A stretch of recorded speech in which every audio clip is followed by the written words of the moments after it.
Rejected, betrayed, but never broken. A rogue by fate, a queen by fire. This is my story. Chapter 15. Vex. This was such a bad idea. I don't know why I let you talk me into it, I shout at Beth as I pace the length of my office. Wait, how is this my fault? I never said to kiss him. She snaps.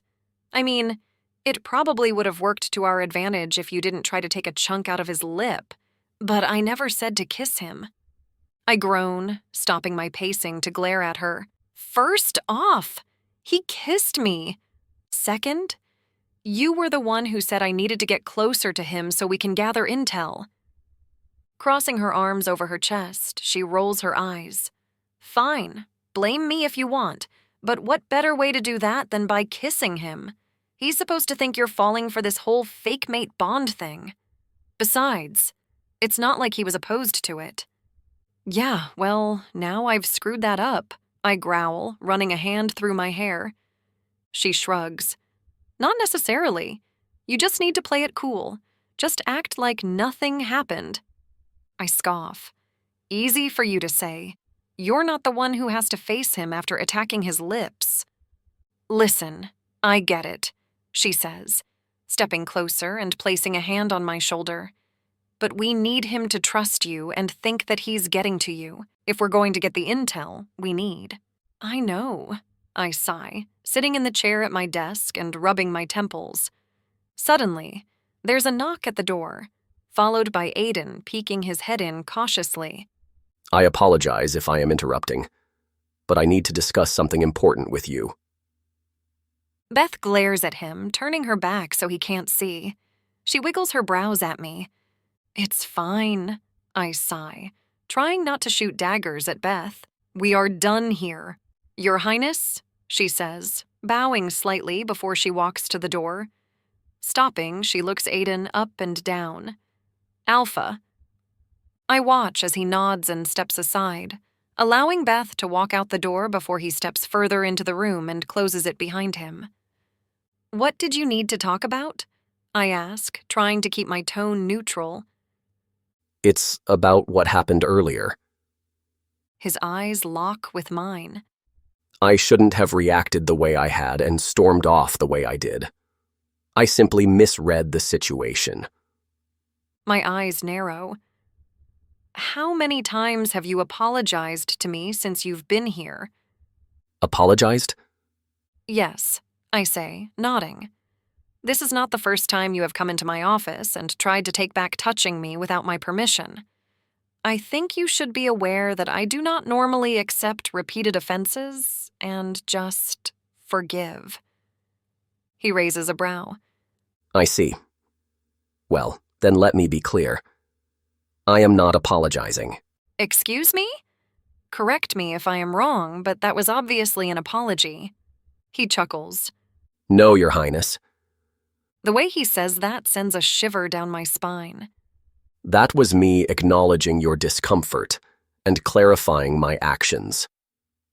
I snort. My discomfort? Was he being serious right now?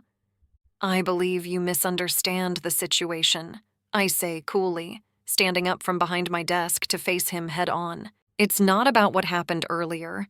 It's about your blatant disregard for personal boundaries. His eyes flash with amusement as he takes a step closer to me. Personal boundaries? Do you really want to talk about personal boundaries right now? Would that include you interrupting my shower earlier? My heart hits my throat, but I quickly try to mask it. That was an accident. I mistook it for the office portion of your room. Was it?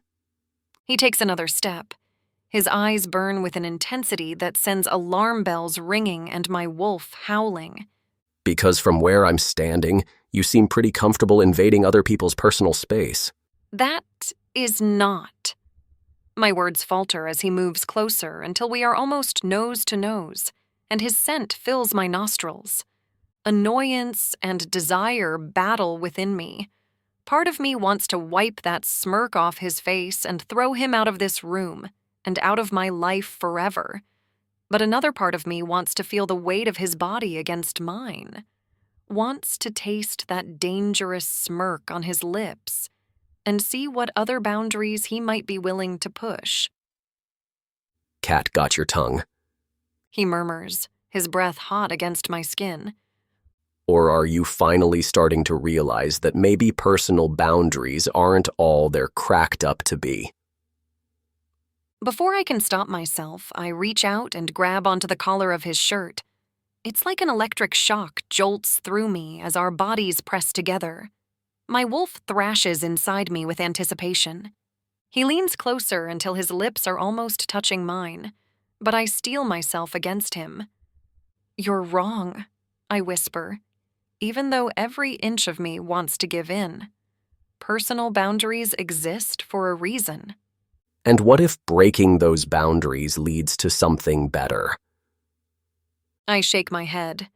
Despite the pushing Rain is doing, I won't give in this time, even if everything in me is shaking with desire. "That doesn't excuse your behavior," I say, pulling back.